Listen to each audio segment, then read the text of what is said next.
Welcome back to ব্যাপার engineer. আবার একটা নতুন মডেলের নতুন ভিডিও নিয়ে চলে আসলাম। আপনারা দেখতে পাচ্ছেন সামনে যে গাড়িটি নতুন একটি মডেল তৈরি হয়েছে। এই গাড়িটি একটি 6 ton load capacity heavy powerful গাড়ি।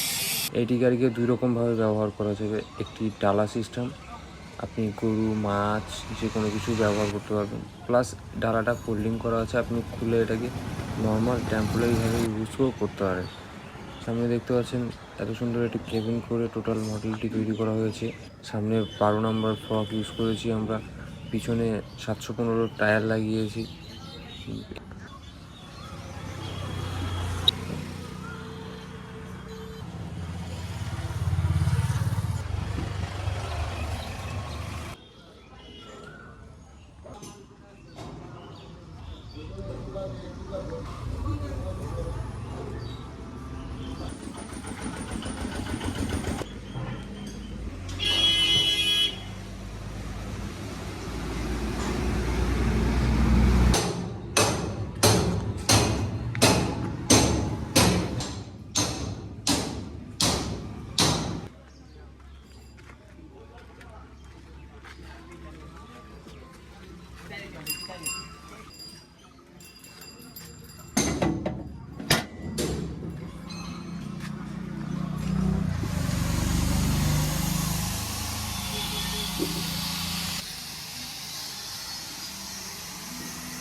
ছবি আছে নাকি?